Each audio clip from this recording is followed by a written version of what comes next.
পারুলের জীবন বাঁচাতে ছুটে চলে এলো রায়ান। আমরা এমনটাই দেখতে পারব আজকের পর্বে। চলুন বিস্তারিত জেনে নেই। গল্পের শুরুতেই দেখা যায় রুক্মিণী আর ঢত্বিকবাবু দুজনে মিলে মন্দিরে এসেছে। সেখানে তারা ঠাকুরের সামনে দাঁড়িয়ে কথা বলতে থাকে, যেন স্বামী স্ত্রীর ভালোবাসার এক অভিনয় চলছে। রুক্মিণী হাত জোড় করে বলছে, মা, আমার স্বামী খুব ভালো মানুষ। সে আমাকে অনেক যত্নে রেখেছে। সে আমাকে খুব ভালোবাসে। কতটা ভালোবাসে তা বলে বোঝাতে পারব না। তুমি আমার স্বামীকে ভালো রেখো। এসব শুনে রায়ান অবাক হয়ে পারুলকে বলে, এরা এখানে এসব কি বলছে?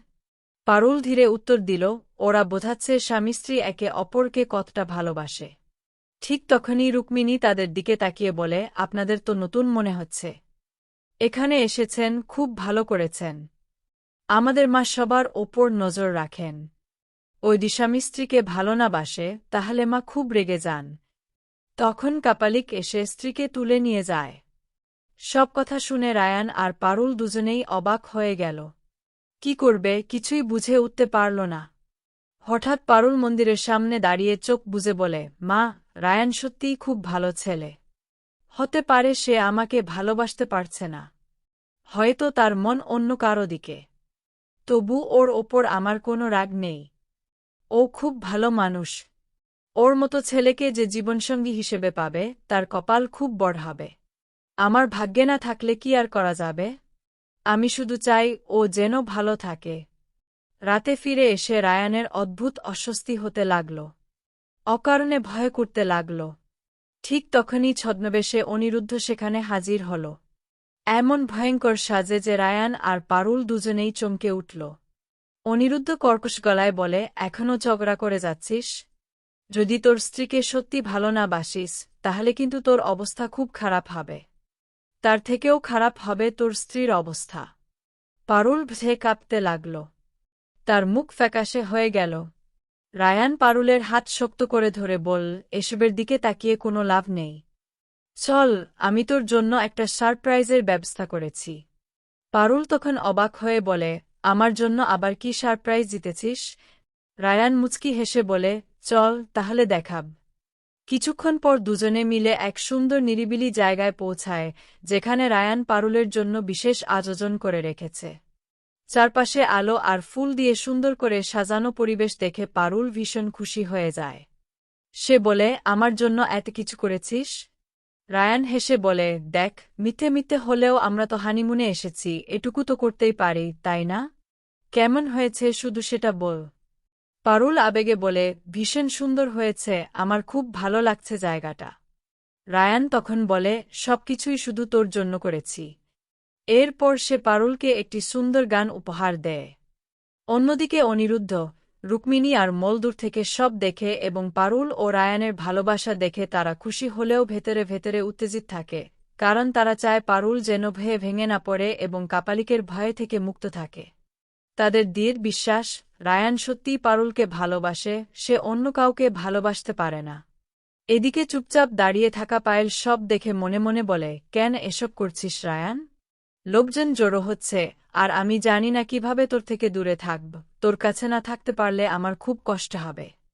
তারপর রায়ান আর পারুল দুজনে নাচ শুরু করে দিতেই পায়েলের ভেতরে হিংসা আর কষ্ট জমে ওঠে।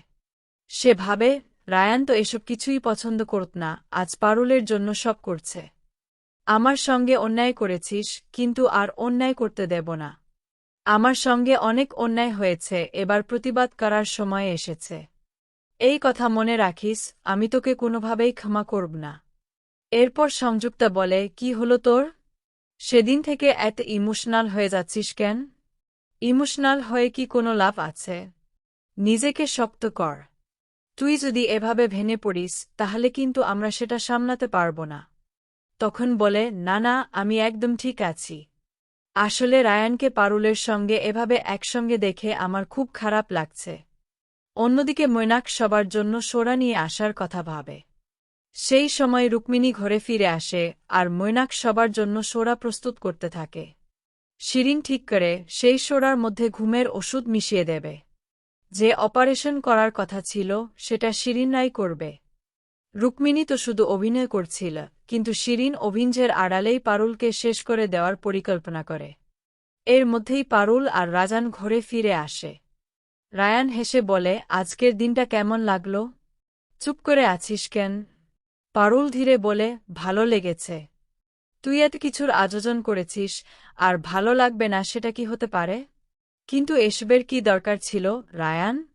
তুই বুঝতে পারছিস না তুই আমার মনের মধ্যে কত বড় ভয়ে ঢুকিয়ে দিচ্ছিস। যেদিন তোর কাছ থেকে বিচ্ছেদ নিতে হবে সেদিন আমি কিভাবে থাকব? বলতো, আমি কি তোর কাছ থেকে দূরে গিয়ে ভালো থাকতে পারব?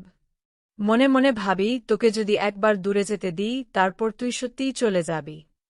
তুই শুধু আমার সঙ্গেই থাকবি। তোকে আমি কোনোভাবেই দূরে যেতে দেব না। অন্যদিকে শিরিন চুপচাপ দাঁড়িয়ে মনে মনে ভাবে, সবাই মিলে যদি এই শরবতটা খায় তাহলে একটু পরেই সবার অবস্থা খারাপ হয়ে যাবে, আর তখনই আমরা আমাদের পরের ব্যবস্থা শুরু করব। সেই সময় মৈনাক সবার হাতে গ্লাস তুলে দিয়ে বলে, না, এটা খেয়ে নাও, সারাদিন অনেক উল্টোপাল্টা খাওয়া হয়েছে, শরীর ঠিক রাখতে হলে এই শরবতটা খাওয়া দরকার। রুক্মিণী পাশে দাঁড়িয়ে বলে, আমি শুধু রায়ানের অবস্থা দেখছি, বেচারা ভয়ে প্রায় স্বীকার করেই দিচ্ছে যে পারুলকে কতটা ভালোবাসে, বুঝতে পারছি না কেন এত ঘুরিয়ে করছে। অনিরুদ্ধ শান্ত গলায় বলে, হয়তো অন্য কোনো কারণ আছে, এসব নিয়ে বেশি ভাবার দরকার নেই, আমার মনে হয় ওরা নিজেদের সামলে নিতে পারবে।